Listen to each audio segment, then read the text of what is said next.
to go. Thank you, Emily. Very much appreciate that. Just so you know, there will be a recording of all our advisory committee sessions, and you shall find them on our communitysolutions.com webpage if you'd like to review, or if something, you get interrupted in the middle of the day, internet goes out, so on and so forth. But our hope is that this is such a compelling conversation that you want to attend each time, every time, and the whole time. But I just want to take a moment for a couple of introductions, if I may. First, I'd like to introduce everyone to someone who joined the Center for Community Solutions, Patty Carlisle. I know we mentioned before that we were seeking a new communications director, and Patty has the misfortune of dealing with all of us. No, it's Patty's fantastic, and we're excited to have her. So I thought I'd just take a moment, Patty, if you don't mind introducing yourself to the advisory committee. Once I unmute, yeah. So hi, everyone. Yeah, this is, gosh, week one was last week, so that was kind of a blur, and did the steering committee and a few other things with this project. So I'm super excited to get started with you all. I come from a communications background, sort of all over the place, and industry-wise, and kind of all over Cleveland too. So I'm on the east side. I've worked in public education, technology, nonprofits. So and I know Lauren was sort of excited about my more traditional marketing stuff. So I'm kind of excited to sort of see how we can figure out audiences and channels and messaging. So I'm happy to be here to help with this part of the project. Thanks.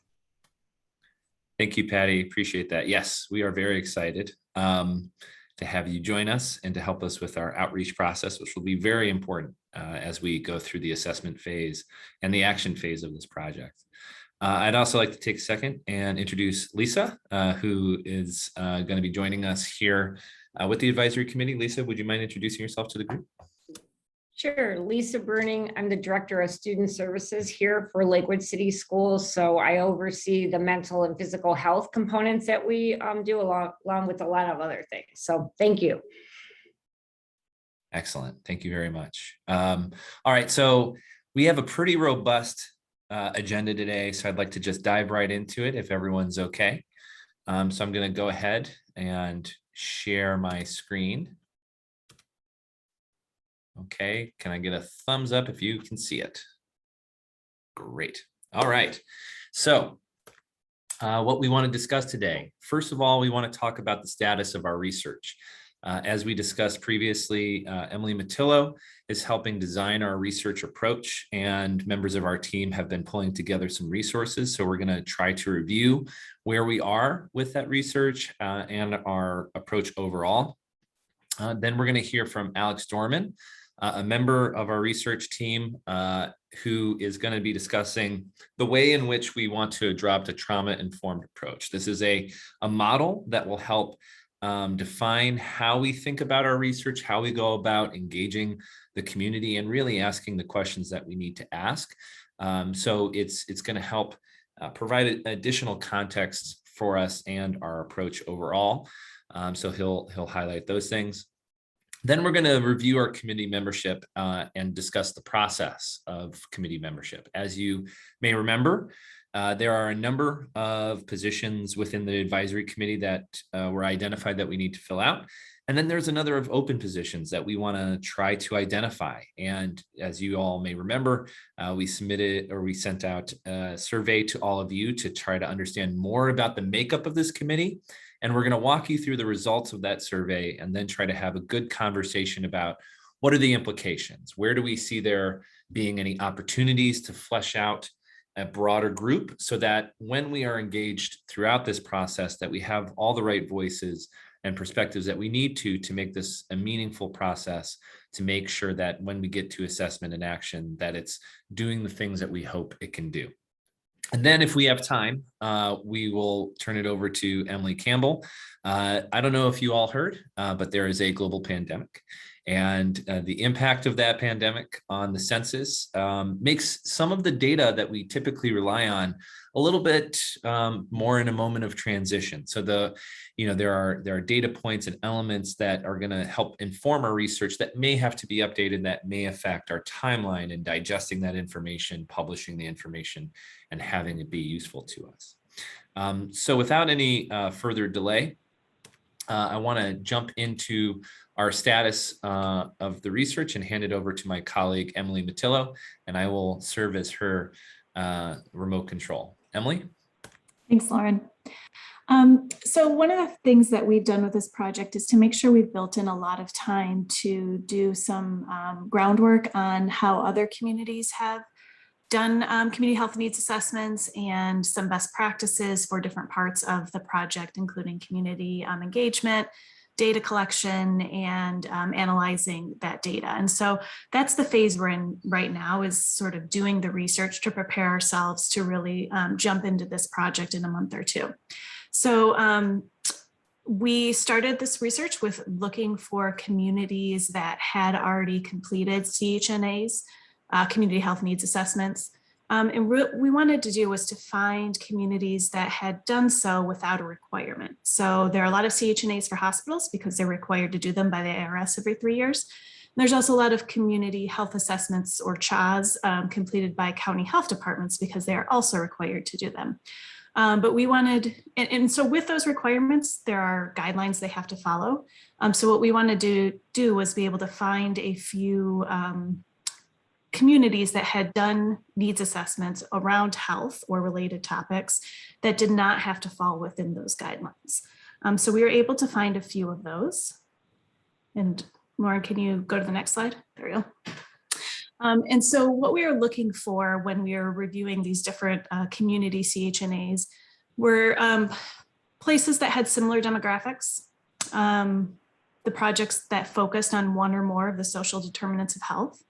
As I mentioned, not to be a requirement of any bigger governing body.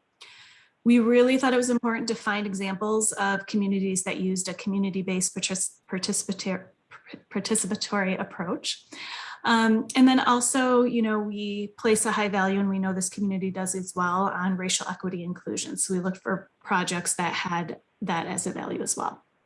So the ones that we found are Old Brooklyn right here in Cleveland, which you may be familiar with. It's a neighborhood on the west side of Cleveland, and they did a CHNA independently about 3 years ago. And so we're looking at that one really closely to see how they conducted that and some of the lessons they learned. There's also one that came out of the Tiffany neighborhood, which is within St. Louis, one from Greenville, South Carolina, Cambridge, Massachusetts, Boston, Innisfil, Canada, the WDMSC district, which is in Iowa, and then also Williston, North Dakota. So not all of these CHNAs have all of the characteristics we were looking for, but all of them have at least one, and most of them have 2 or 3. And so what our work is now is looking our team is looking at these different reports from these CHNAs and taking out things that we can learn to use in this project.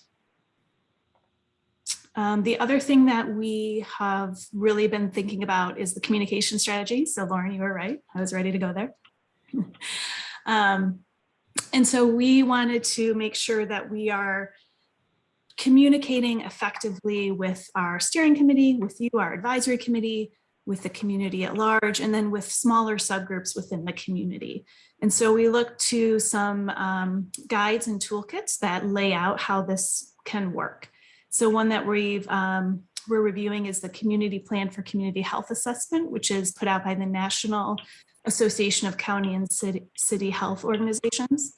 Also one called Organization and Dissemination of CHNA Results, which is developed by an organization called Good and Healthy.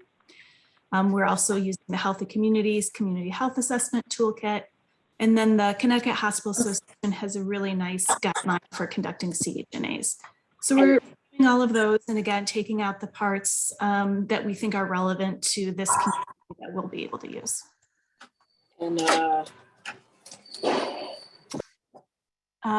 And so we've started really to develop a communication strategy because we know that this is an incredibly important part of work when doing a community health needs assessment.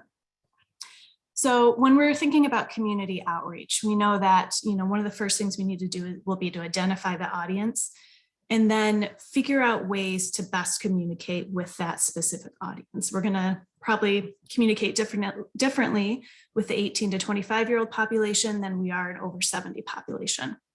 In all our messaging, though, we want to be clear and simple. Every population appreciates something that they can understand directly. We're going to also look to you all and review your capacity within your organizations to help us with outreach. So if you're an organization that works with a specific population, we may tap into your knowledge and expertise and connections to reach that group. And then one thing we do at Community Solutions a lot is cope our content. So that means we create once and publish everywhere.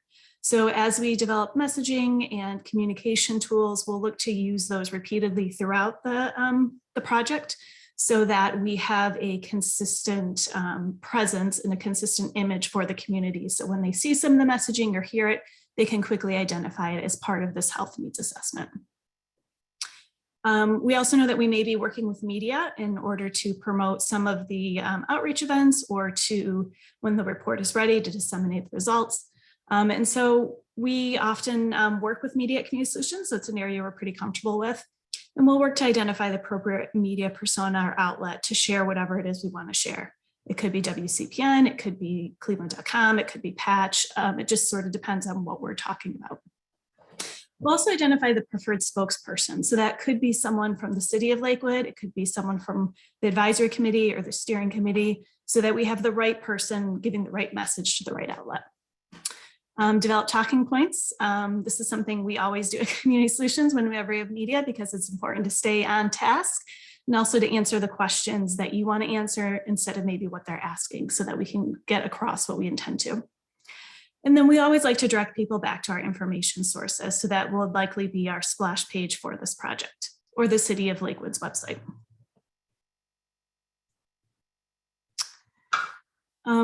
So we also are thinking a lot about social media for this project.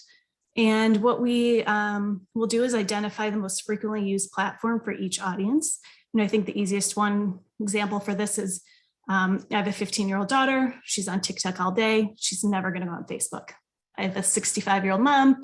She's on Facebook quite a bit, is never going to go on TikTok. So we're going to use sort of those knowledge points to be able to message effectively to the groups that we think are using those social media platforms. Also identify internal capacity for monitoring social media posts and engaging as necessary. So we know if we put something out there in the world, we need to keep track of it. And if people are responding, we need to perhaps respond to them or perhaps turn off comments, just depending on how it goes. And then we will develop a social media campaign that is consistent. So we'll target on each platform, but the messaging will be consistent. So whether my mom sees it on Facebook or my daughter sees it on TikTok, they're going to come away with the same sort of information.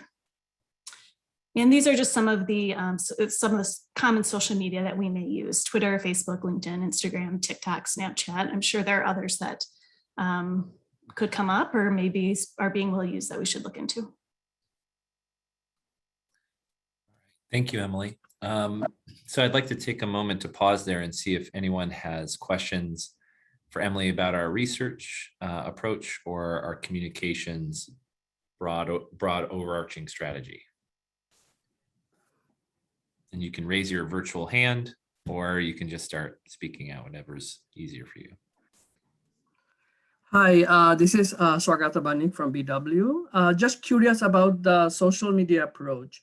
There are various framework for using the social media. So do you have, maybe it will come out in the subsequent discussions. Are you going to be using the social media to gather data or disseminate data? Because the approach has to be different in both cases.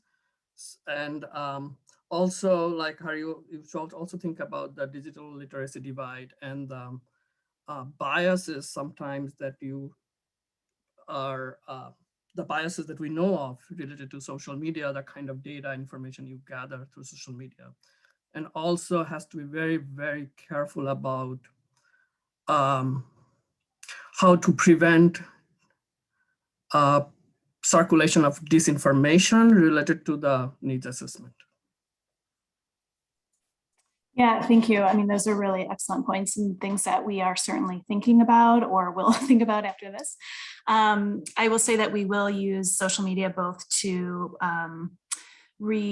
attract people to our community outreach events, to gather information, and then also to share information about the needs assessment and about the, when it's finished, about the report. But I will actually see if Ebony or Patty would like to chime in. They are really our communication professionals at Community Solutions, so they may have some more detailed information to share or thoughts about that. Well, Emily, you just put me right out in front of the bus. I don't have, I don't have thoughts on this yet, but this is definitely something like watching the bias and making sure that everything, the way you're asking questions versus the way you're saying, hey, here's the news that we have, for sure. That's always something that's on my radar. And I always kind of err on the side of more conservative messaging and kind of approaches. So, but yeah, Ebony has her hand up, so I would love for her to jump in since she's been doing this a lot longer. Hi, I'm Ebony. We're going to do a combination of both. We actually have built-in analytics within our social media platforms. So we will be doing tracking of, our outreach and things like that. But we also are being thoughtful of how we're messaging certain things, because we also want to make sure we're saying things properly and we're reaching the appropriate audience. So we're not going to say, hey, y'all, to someone who needs a more professional tone. But we also want to make sure that we're using proper pronouns, being thoughtful about culture and other experiences. So we don't want to alienate a certain group. But I say that we also are absorbing all the information that we can get from you and other participants. So if you have some really good suggestions or some tips and tricks that you think we need to pay attention to, we will love to see that. Yeah, thanks, Ebony and Patty and Emily. One additional note, Sweta, is that we built into this project the ability to contract with a communications firm when we get to the point of publishing and dissemination of material. So some of the points that you raised are good, in that we will also be establishing contractual terms and conditions that pay attention to those things. But again, our hope, to Ebony's point, is that as we produce these materials, you provide us advice, tell us what we're missing, let us know where we need to connect the dots, either in terms of content, scope, or audience, because this is, as far as we are considering in a collaboration, this is a partnership with the community. So it's an excellent point, something that we will contemplate in our further efforts around design. I see Dr. Heckman's hands up, so to speak. Yeah, just a question about, thank you for reviewing the community health needs assessments that will be used to help model ours. I wondered if you had some time to review some of the Lakewood community needs assessments, things that have been done in this community already. And if you decided against them, what your criteria was for deciding against them and how they helped inform you to go the direction you went in. So I'll take a stab, and then I see Emily has her hand up. So Dr. Heckman, one thing to note is that Lakewood has a number of planning processes that are already in place, whether that's through the city government or through organizations within the city, like or that serve the city. Fairview, for example, with its community health needs assessment. I know that Lakewood has a sustainability plan. There's the anti-racism task force. All of those materials we have engaged and are collecting in a compendium to review and understand and to provide us a certain level of context. I think one of the things, and I'm sure Emily can expound on this, is there is a noted difference between a CHNA and what's expected and required in a CHNA that is different than what our process may reveal, which has more to do with the conditions and expectations that the city put out for us, right? We're not going to necessarily be focusing on things like chronic diseases, but we might have that color or provide certain context for the nature of why chronic diseases are unmanaged because of a certain social determinant condition within a particular census tract, for example. So we're going to use it to inform our process, but it isn't a mirrored process, if only because, a community health needs assessment is a specific sort of legal construction associated with nonprofit status versus this, which is more about a specific contract between us and the city. I'm speaking less about that than some of the homegrown, so less about the community health needs assessments by hospitals and counties, but more about like Live Well Lakewood. Live Well Lakewood, or the Lakewood Active Living Task Force, or this Lakewood Connected Health Community 90-day assessment, those kind of things. Yeah, those will certainly be a part of our assessment. We plan on incorporating them. Okay. Yeah, I think to kind of answer your question is that there is so much valuable information that's being generated in and from Lakewood already that falls into a completely separate category from some of the other information that we were looking at for taking a look at other places and what can we beg, borrow, and steal from some of the ways that other places have done things that we really like. But that it would be silly to not build upon the amazing work that has already happened in Lakewood and kind of take, see this as a next step and maybe delving a little bit deeper in a offshoot of some of those conversations and that work. But it's all central. And we didn't mention it because I think we think it goes without saying. So I really appreciate you bringing it up as well. Oh, sure. Yeah, thanks for adding some context for that. Appreciate it. Yeah, and Lauren, can I add one more thing that I think actually goes with both of these conversations, but is more relevant for the social media conversation that we were just having.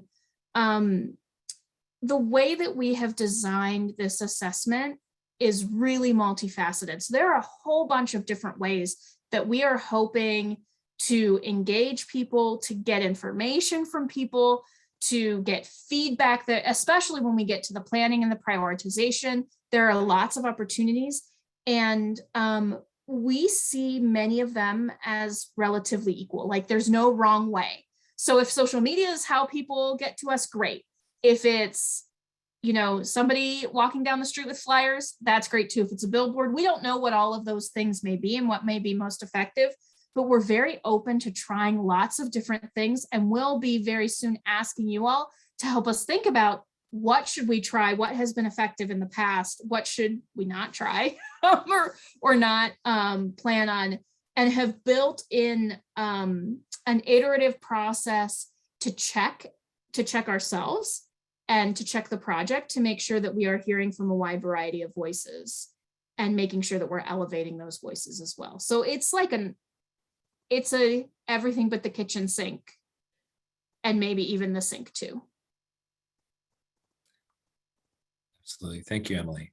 And on that note too, on our splash page, communitysolutions.com/Lakewood Health, we now have the added functionality of an email listserv. So as you are connecting with people, if social media is not the way they would like to stay in touch, we can always provide communications through that tool as well. So keep that in mind. Okay, I don't see any other questions. So thank you, Emily, for that update.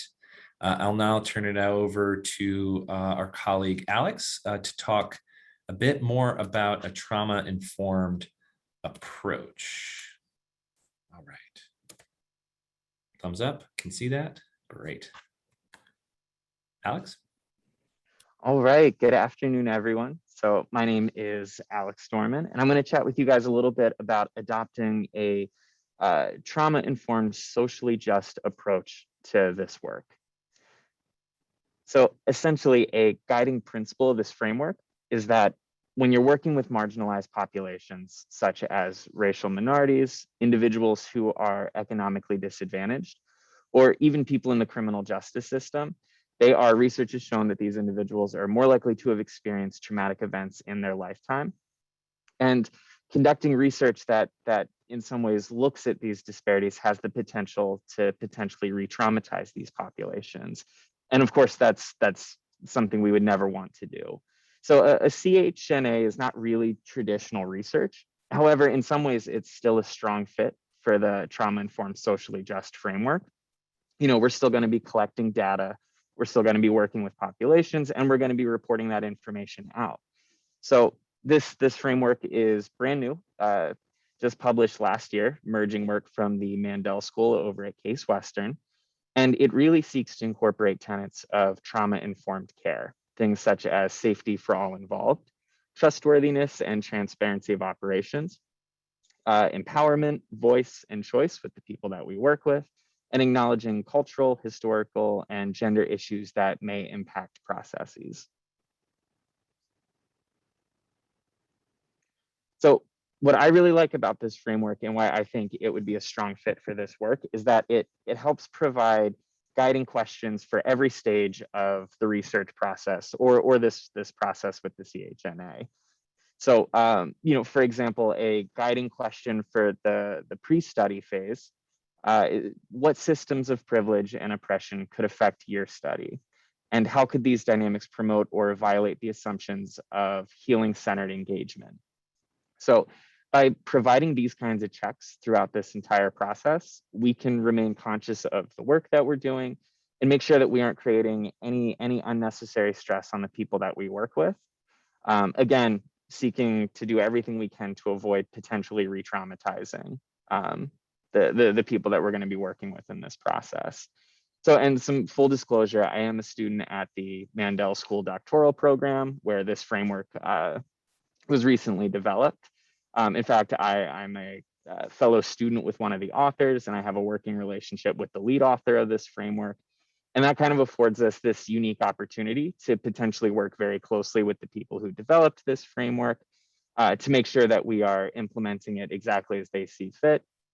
And we'll be meeting with them next week to potentially kind of explore this partnership and make sure that we are doing this new framework justice. So it's kind of an exciting opportunity to apply this emerging research to make sure that we engage in this process in a trauma-informed way.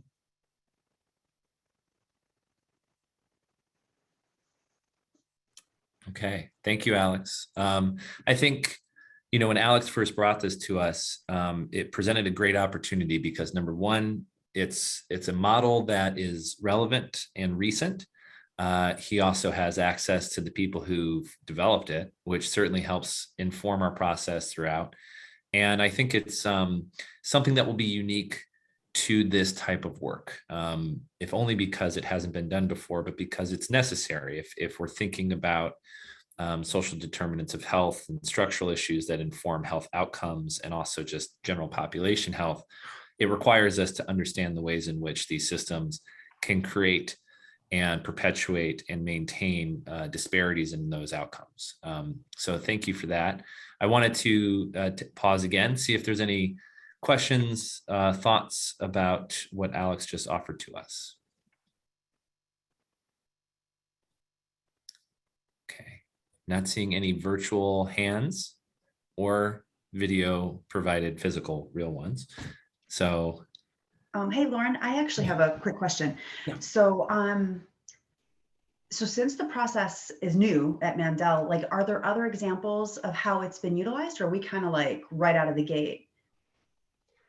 Yeah, I can jump right in there. So in some ways, this process was normed on and the original research in which this framework was developed was normed on a study of individuals at the Cuyahoga County Jail. And it was kind of an iterative process to see, what parts of this trauma-informed approach worked, what parts kind of fell flat, what aspects of this framework were missing. So like I said, it is new, which comes with benefits and some downsides. It hasn't been around as long. It's never been normed on a community health needs assessment. But again, I think it's a cool opportunity to kind of operationalize a lot of the same things that we do anyways. But again, it's good to have a check to make sure that we're doing them to the best of our ability. Well, I'm just thinking of like the shift in culture to this type of very sensitive care and data collection and policy making. I feel like for the city of Lakewood, this is a really nice way to say, hey, this is how, like, we use this process. And so we were respecting these sort of inclusive practices that everyone's sort of putting out front. So that's kind of why I asked, to kind of be able to say we were one of the first to use it. I feel like adds some nice credibility to the whole process. Thank you, Patty. It's an important point. I think if anything, it provides us an orientation and some premise for us, some foreground in how we develop our focus group questions, how we initiate our surveys, thinking about these things thoughtfully from the perspective of the communities where we'll be engaging, I think is the intent and the point, and we will be learning more and reporting back about what this looks like. Any other questions from members of the committee? Okay, we shall continue on. All right, I will now hand it back over to my colleague, Emily Matillo, to talk about the advisory committee survey and where we stand. And then really we have some key discussion questions that we're hoping we can walk you through and have a participatory sort of process inform the rest of the membership. Emily? Thanks. So after our last meeting, we shared a link that had a survey asking about sort of characteristics of members of this committee. And then also, I believe a few members of the steering committee took it as well. So we had 11 people complete the survey, which is not everybody. So keep that in mind, but it does is most of us. Not community solutions, but just actual committee members. So within this group, the most common age group is between 45 to 54. 6 people were in that age group, and then another 4 in 35 to 44. And 1 person is between the ages of 65 and 74. So you can see that we are well represented between 35 and 54. 10 members of the committee identified themselves as white and 1 member as Black. We have 9 females as assigned at birth and 2 males as assigned at birth, and also 9 women and 2 men. There are 10 straight members and 1 gay member. Nobody who took the survey identified themselves as having a disability, and English is the primary language for all members.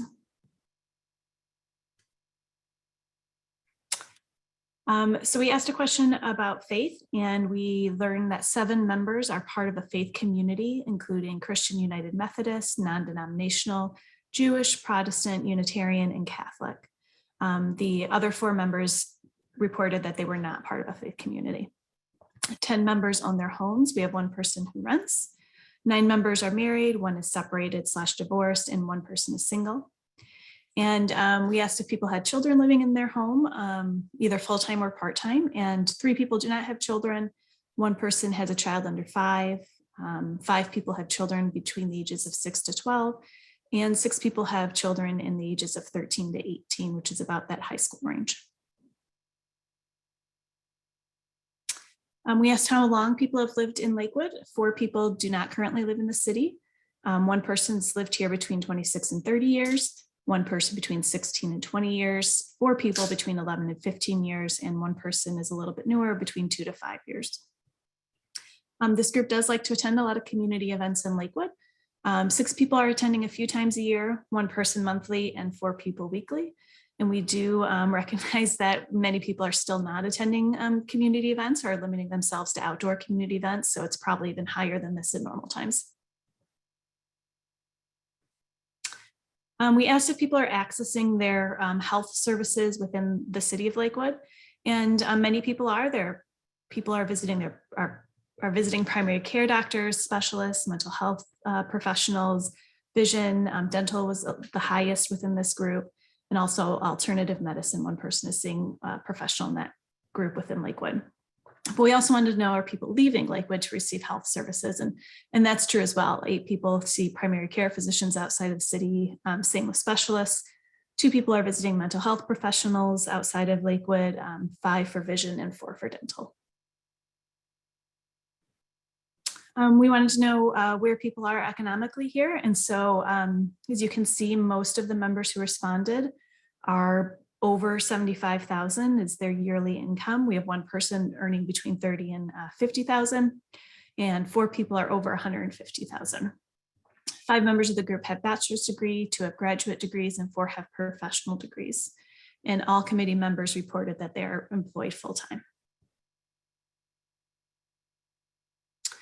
We have an active group, which is nice to see. 2 people are exercising once a week, 5 people are exercising 2 to 4 days a week, and 4 people are exercising 5 to 7 days a week. So this is a snapshot of some of the characteristics that we thought were important to look at our group to make sure that we are representing Lakewood as a whole. And so I will turn it back to Lauren to lead discussion.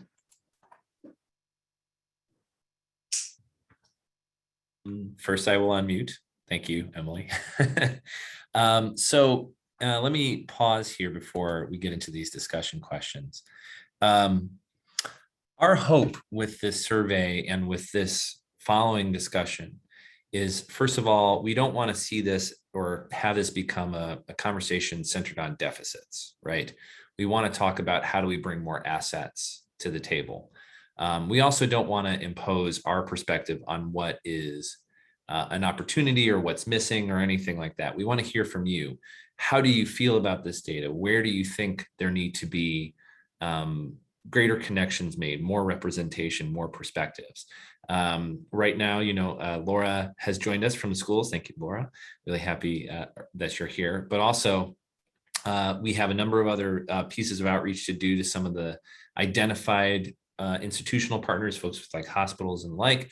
But we have a wide open opportunity here in terms of greater participation. I think we still have about 7 slots available to us, at least when it comes to making up the advisory committee. So who are we missing, right? That's essentially where we are with this conversation. So I want to turn it back to some of these discussion questions, and then just, sort of open the floor to see where we feel like there will be opportunity. So what do you see as our needs in terms of community representation? And then some deeper questions. If you feel like we're missing someone, do you have a connection you can make? Are these representatives new and relevant voices? One thing we want to try to do is, one thing we know through these sorts of processes is that oftentimes the same folks meet with the same folks.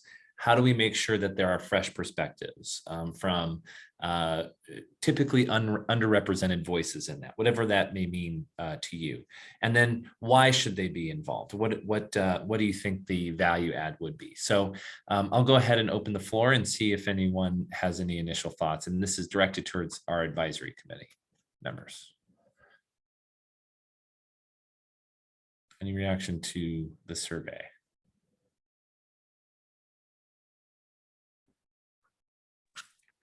Lauren, I see that there's a comment in the chat about somebody from the LGBTQ Center, someone from Senior Services, the Barton Senior Center, or the Office on Aging are some suggestions that are coming in that way. That's great.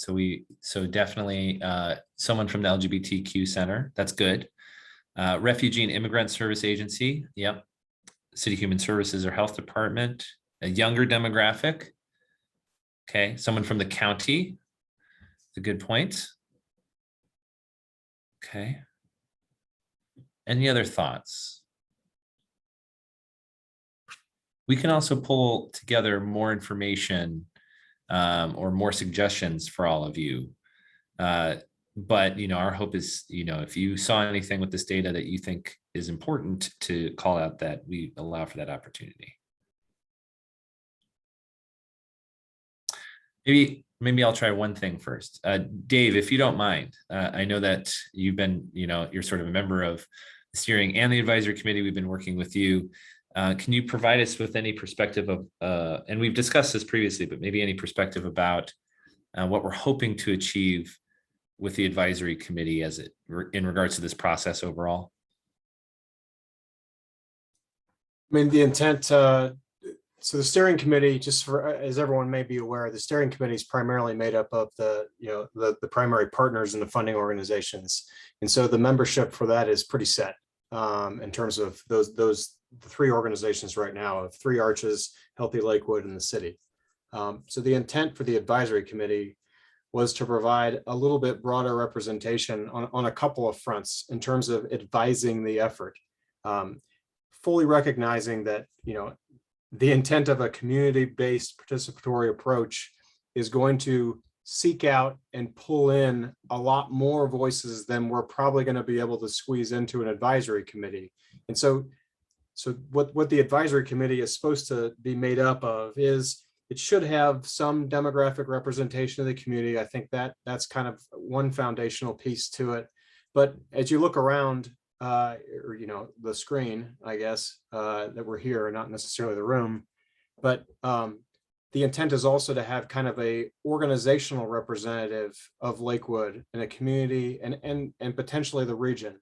And so when, as a steering committee, when we started to kind of lay out the representative areas for the advisory committee, we obviously had a category, or just we're starting to track, you know, those who are residents, but started to look at, you know, primarily community organizations, healthcare organizations, faith-based organizations, academic organizations, and even looked into, you know, potentially other efforts have had financial organizations. And so, you know, looking kind of across those things, we had discussions internally. We took kind of, you know, nominations from a variety of sources of people who may fill, you know, one or more of those categories.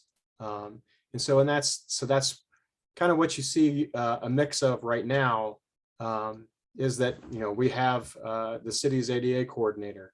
We have a representative from Lakewood City Schools, from City Recreation, from Lakewood Alive, from the Community Service Center, from the YMCA. And then we get into representatives from Cleveland Clinic, Neighborhood Family Practice.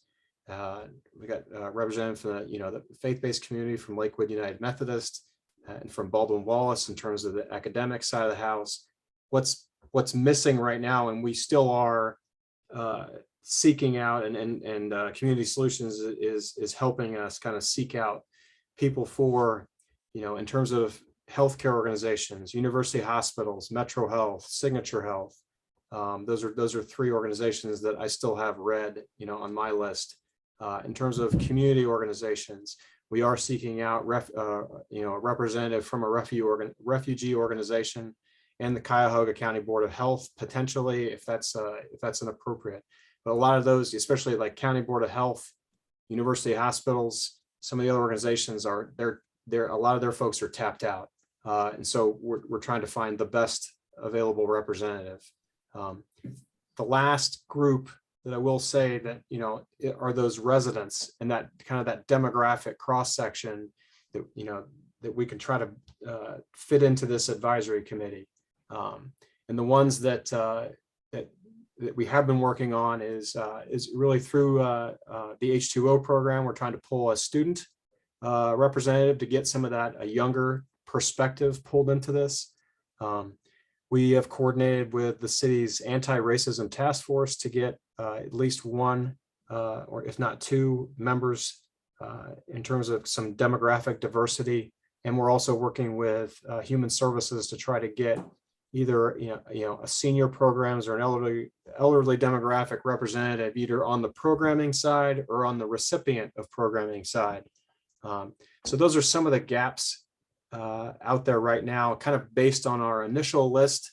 And that's about, our initial list was about 19 or 20 reps, with the understanding that we could probably go to 25 to try to get some more, you know, if there's, like Lauren has been asking, in terms of organizations, if it's the, you know, LGBTQ center, there's probably other organizations out there that we just haven't been brought up and haven't thought and haven't try to track down the right person for. And so those additional 5 or 6 seats are intended for those new organizations, those nominations from this group right now, as well as to continue to try to go after you know, a broader demographic representation of the community.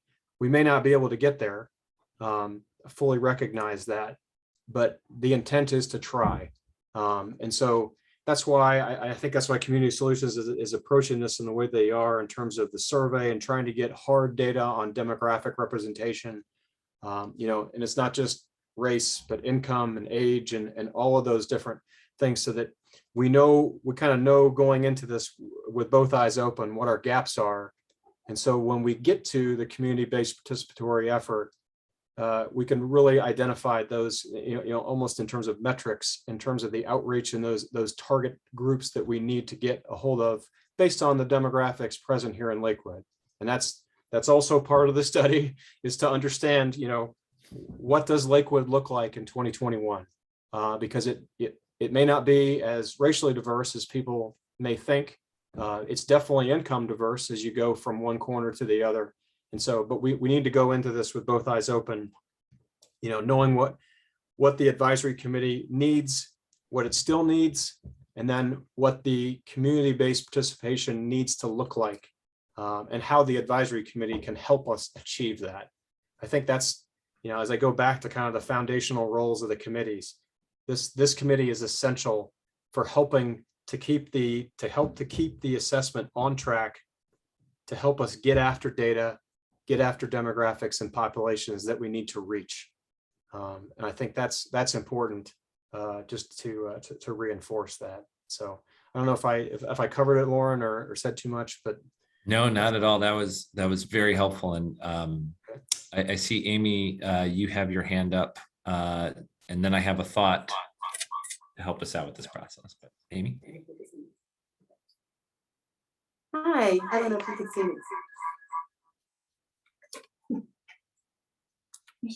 me. Hi. So we're crowded into an office here together at Lakewood High School, and I raised my hand so I could make an introduction. At Dave's recommendation, we did recruit a student to be a representative on this committee.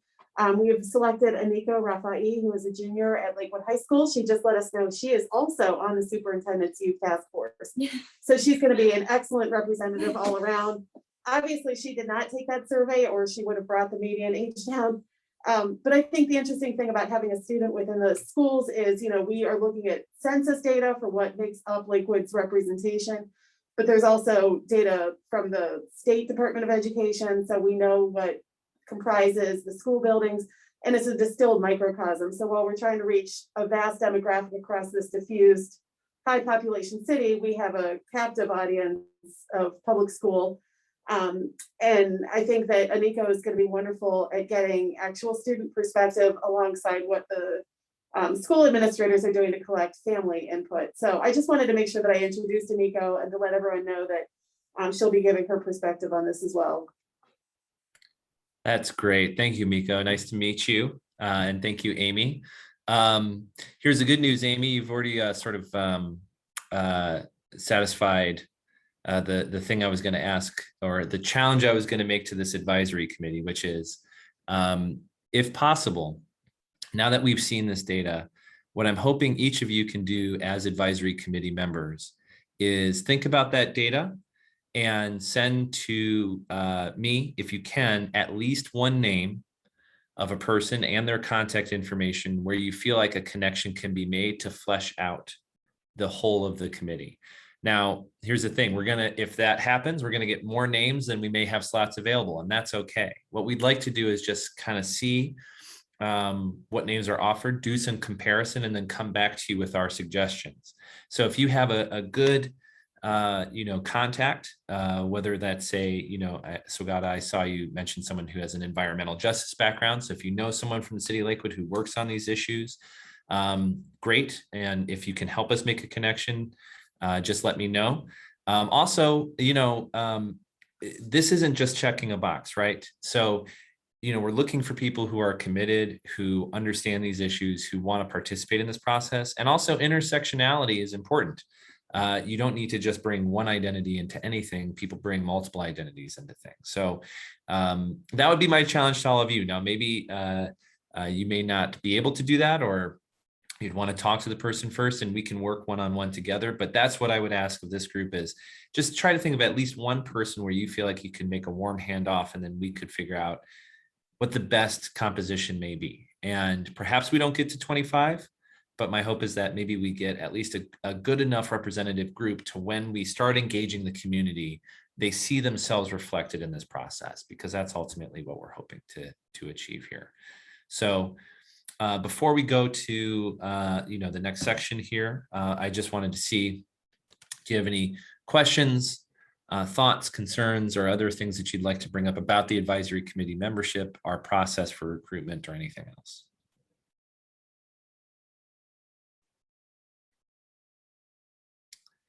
And Squad, we do, but feel free to send us a name anyway. It's okay. We don't just need one person. If there's multiple people who represent that perspective, we're gonna be encouraging of that. That's completely fine. And we are taking notes. So all these suggestions in the chat, just so you know, will be added to our notes, and we will try to follow up where appropriate before our next meeting. Okay. All right, I think we're good. All right, so I'm gonna go ahead and we're gonna move on to, I believe, our terminal section here, which is really, if I can, just about the census. So I don't think we need to share the screen for this one. No, I don't think so. Terminal okay. makes it sound so serious. Thank you. So we wanted to just share a quick update with you all about some of our plans for the project and the timing of things. So, you know, we talked about the community engagement portion of this and collecting information directly from Lakewood residents and those who live, work, play, pray in Lakewood. But we also have a component of the work that is based in data and in secondary data and some of the information that has already been mentioned today that is collected by other places that we want to use as another touchstone in the assessment.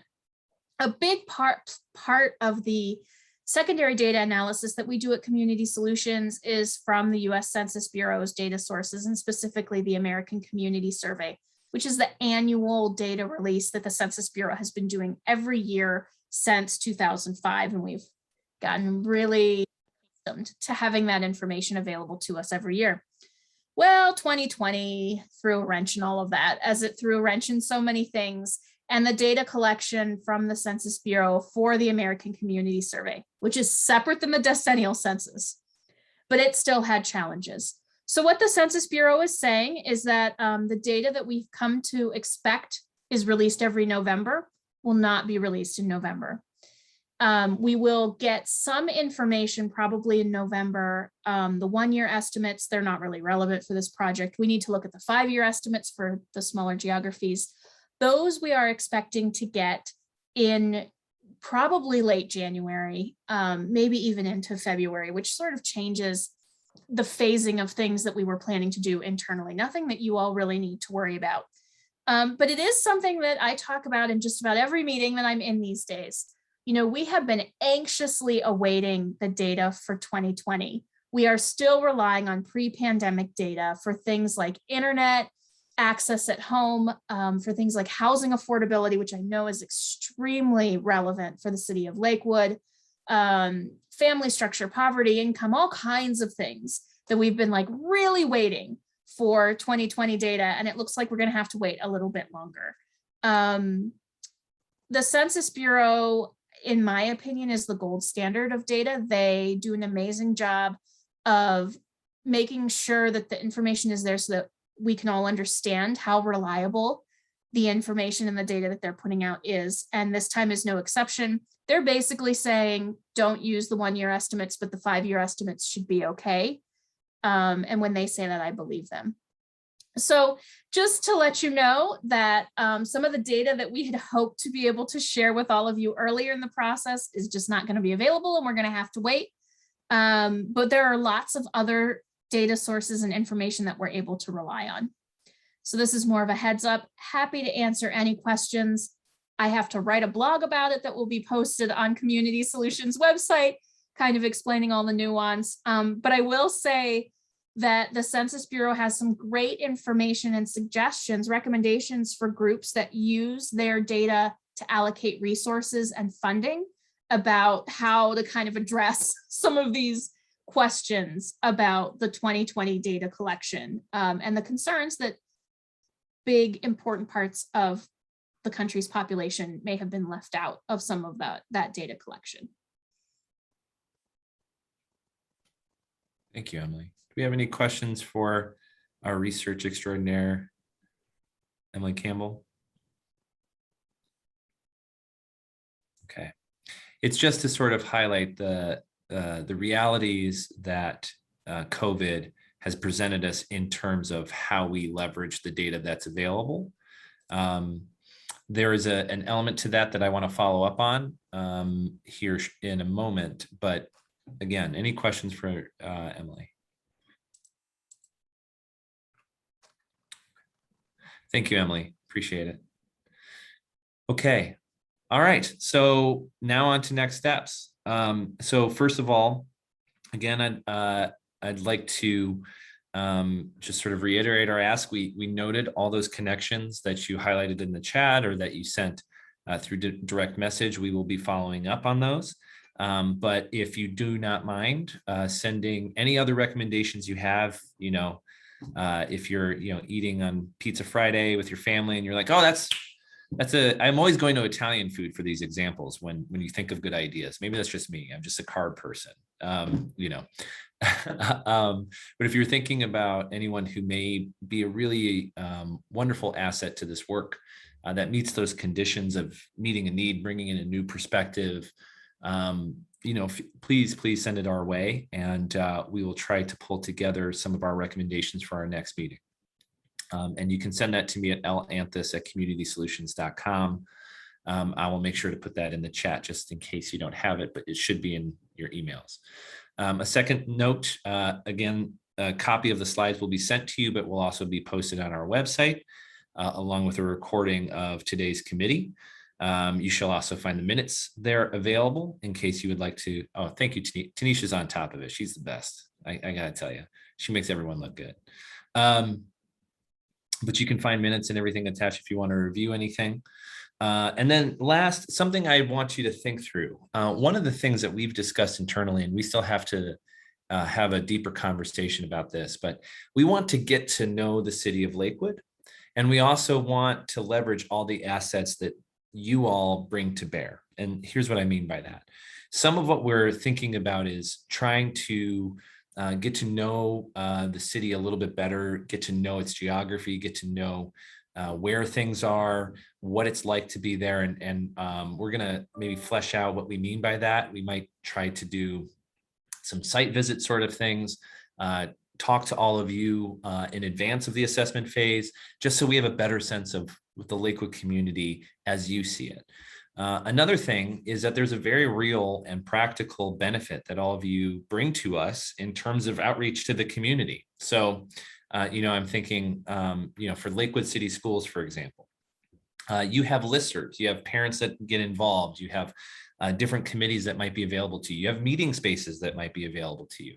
We're going to try to do some asset mapping with all of our partners here to understand what might be available to us. If, for example, we're having a tough time reaching, let's say, the Birdtown area of Lakewood, or having a community meeting there, knowing who may have a open space or who might have a listserv of individuals that live in that community can be really helpful to us when we're doing our outreach, when we're trying to conduct something to bring in those voices. So at some point, we're going to be following up with all of you to index what might be available in terms of contact information, distribution channels, meeting space availability, other things like that. To Dr. Heckman's point earlier about incorporating the CHNAs or the community health assessments that have already been conducted, many of your organizations are doing a lot of great work already.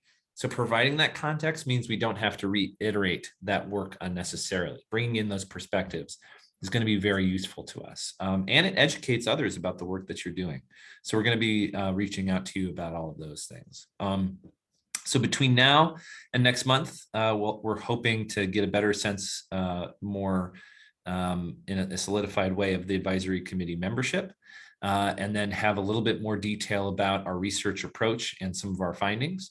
Of course, we always welcome any of you to reach out to us if you have any suggestions, thoughts, considerations that you think we may be missing in this phase. But I think that covers most of it. So I want to pause for a moment there. And before we leave, a little bit early, look at that, efficiency, right? See if you have any thoughts, questions, other things that you think are important to bring up before we next meet in a month.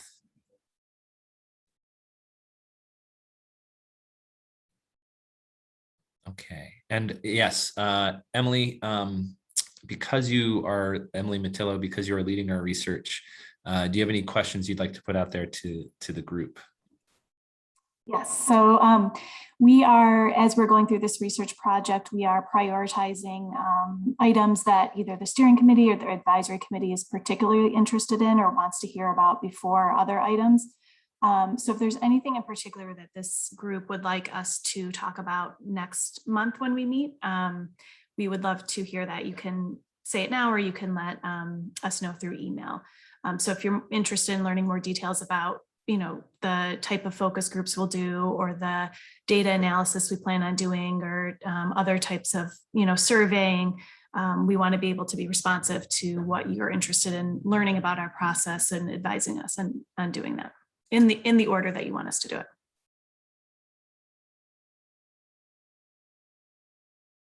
Yeah, so is there anything that folks would like to have covered next month? There's a hand up. Yes, Laura. Sorry. So I'm on the, just clarification, because I was trying to find everything. So I think I have found most of the resources for this group, like on the Lakewood webpage. But when I go to the minutes, I don't see this group listed. It should be. If it's not, we'll take a look at it and make sure it gets updated within the next couple of days. And we'll follow up with you specifically, but they should be there. It's on the page on the City of Lakewood for the community health needs assessment. There's the link to the page with your community solutions, and then a link to 3 Arches and Healthy Lakewood Foundation. And I assume then I have to go to the right and go to the meeting minutes, but then this group's not listed. Just Oh, sure. Yeah, under recent Lakewood Health News, yeah. you should see meeting recap 9/14 advisory committee meeting notes. Do you see that there? So anyway, just it's not an easy to find. Okay. Just FYI. Yeah, we can see if we can rearrange things. Even put it within the link to, yeah. I know it's Yeah. not, sorry, not trying to pick on this, Dave. No offense, Dave. I just can't find it. Well, so everything is on the community solutions page. Yes. The city of Lakewood. I mean, because since community solutions has picked up the effort starting in August, I basically left the city page static Okay. and just provided the link to the new community solutions page. Okay, so go to the community solutions page under Yeah. recent Lakewood Health News. Yep. Gotcha. Yes. Okay, We So will for- be hosting all the meeting Okay. information and the publicly facing work because it's easier for us to put it up quickly. that's what I thought, because going through the city's webpage was gonna be, okay. And then it has, what are we supposed to be doing with that? Is there something we should be doing with that community suggestion box in the time being? I would say feel free to distribute as needed. It's more of not only the suggestion box, but also the listserv. More people that we have who are interested in this and want to stay up to date or who could help us distribute information. We welcome both opportunities. Okay, that was I guess what I would say for the agenda for next time would be just for some of us community members or people who maybe aren't as much into the ins or haven't been a part of 3 Arches or the Healthy Lakewood, before, just some more ways that we can promote and what we can do for you all. Like, I think that's kind of where I'm at. I'm like, okay, I get what can I do? So. Okay. Yeah, that's a great point, Pastor. I think I'm thinking for the CCS team, maybe we need to talk about this asset mapping stage a little bit earlier and then discuss what maybe some potential expectations are and get feedback from this group about what that may look like. Does that sound good, Pastor? She works for me. Right. Okay, great. Excellent suggestion. Thank you. And again, communitysolutions.com/Lakewood Health. Lauren, Dr. Heckman asked how many people are on the advisory committee so far. Let's see. The roster, I believe we're at, we have a few yet to identify in terms of organizations, meaning like we know where we want to ask people to join. So, we have Metro Health identified, for example. Currently, if I'm looking at the roster list for the advisory committee, and Lisa certainly helps flesh out these numbers a little bit. We have, let's see, 1, 2, 3, 4, 5, 6, 7, 8, 9, 10. We have about 11 members of the advisory committee figured out. We still have several Lakewood City Schools, thank you, refugee organization, someone from the Anti-Racism Task Force. I think we identified someone there, a representative from the elderly and senior programs. I think we identified someone there. The Cuyahoga County Board of Health, Metro Health, Signature Health, and UH, we are working to identify individuals. So that would bring the total to 17. And then after that is a matter of trying to figure out who else should be involved. I think the student, Nico, makes it now 18, right? So we're making progress. Every week we're making progress in terms of numbers.